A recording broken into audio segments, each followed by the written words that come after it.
Welcome back everyone to Bernie Man's Gaming Vault, where today nostalgia meets strategy. Before StarCraft, before Age of Empires, there was Zed. Released in 1996, this overlooked gem from the Bitmap Brothers broke the rules of RTS before there were even rules. No base building, no resource harvesting, just pure, chaotic, real-time combat between armies of wisecracking robots. Today, we're diving into the cult classic to find out, does it still hold up, and why did it never reach the heights it deserved? Zed was developed by the Bitmap Brothers, a UK studio known for its stylish and innovative titles like Speedball 2 and the Chaos Engine. Released in 1996 for MS-DOS and later for PlayStation and the Saturn, Zed stood out immediately with its bold comic book aesthetic, fast-paced gameplay and trash-talking robot soldiers.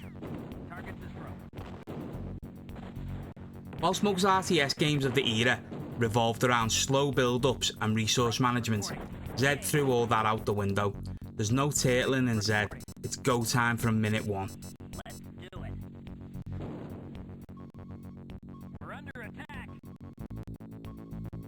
Fronts reporting. At its core, Zed is all about territory control. The map is divided into sectors, each with a flag. Capture a flag, you control that sector, and its assets, factories, turrets, and reinforcements. Instead of mining gold or chopping wood, you capture and hold ground to produce units. The longer you control a factory, the more progress you make towards your next tank, jeep, or gunner squad. And unlike most RTS games where units magically appear at your base, in Zed, units are built directly in forward deployed factories. It forces you to think aggressively, not defensively. Infantry talk trash, tanks have attitude, and even turrets seem smug. The voice acting is a highlight, it gives life to what could have been just tin soldiers. There's a rock paper scissors feel to the units. Grunts are quick but weak, psychos are strong, snipers can kill infantry in one shot.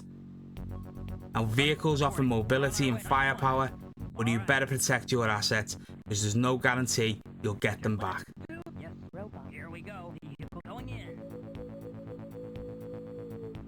So Zed is a Bitmap Brothers game through and through. Visually loud, stylized and full of swagger.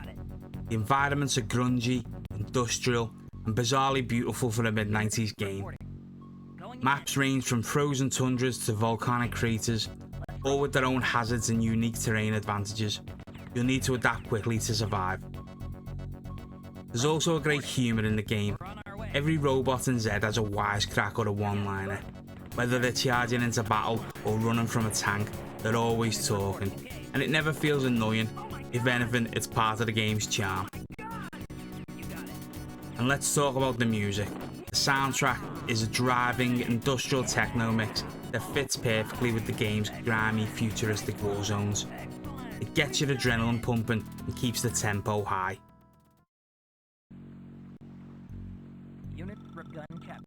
The AI in Zed is no pushover. It's aggressive, it's smart, and it will punish hesitation. The enemy doesn't wait for you to build an army, it comes for you fast.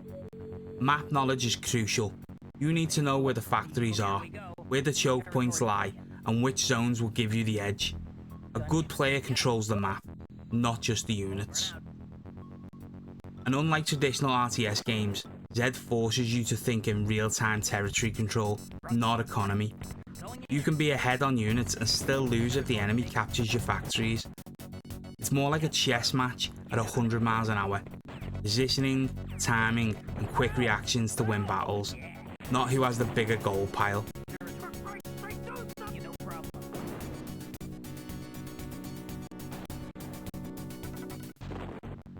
With everything that's been said, Zed isn't perfect. The difficulty can be brutal, especially in later missions. One mistake, one lost flag, and the enemy snowballs out of control. Pathfinding is classic 90s jank. Units sometimes get stuck, ignore orders, or take the scenic route to their death. There's also no way to queue orders or set rally points. In a game that demands constant action, that's a big ask. Moving in. And while the game rewards aggressive play, Yes, sir. it can also feel punishingly unfair. Okay. Get too far behind in the opening minutes, and restarting is often your only hope. You might as well just restart the game and start again. Cool. Unit In a way, Zed was ahead of its time. The idea of controlling map sectors and rewarding aggression would later show up in games like Company of Heroes and Dawn of War 2. Its design philosophy to focus on the fight is something modern RTS games still wrestle with. Yes, sir. Zed wanted to put you in the action immediately, and that's still refreshing almost 30 years later. It never got a direct sequel with the same impact. The 2011 remaster was fine, but it lacked the punch of the original. Still, Zed remains a cult favourite amongst RTS veterans for a reason. Unit reporting. Moving So, in. is Zed still worth playing today? All right. Absolutely. If you can handle the challenge, it's a fast, funny and fierce strategy game that doesn't waste your time. It's flawed, yes, but it's also fearless.